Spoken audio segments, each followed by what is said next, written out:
Hi, this is Tanir Suresh from KMR Entertainment's YouTube channel. Like, share and subscribe my channel. For more updates, ఈరోజు post production గురించి మాట్లాడుకున్నాం.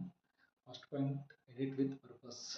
Cinema shooting complete అయినాక editing రూమ్లో correct shape తీసుకొస్తే final story అవుతుంది. So అది కరెక్ట్గా చేసుకోవాలి. Second point is use sound design. Sound ఇంకా మ్యూజిక్ అనేది సినిమాకి మంచి అట్మాస్ఫియర్ కూడా క్రియేట్ చేస్తుంది. Third point, colour create. ఇది సినిమాకి కాన్స్టెంట్ లుక్ అండ్ ఫీల్ తీసుకొస్తుంది, కరెక్ట్గా చూసుకోవాలి. Fourth point, add visual effects can enhance your feeling with డెప్త్గా విజువల్గా చాలా బాగా వస్తుంది.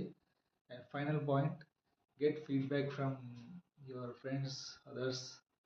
ఫైనల్గా అవుట్పుట్ బాగా రావడానికి ముందు ఒకరికి చూపించండి, కరెక్షన్స్ చేసుకుని ఫైనల్ రిలీజ్ చేసుకోండి. Thank you.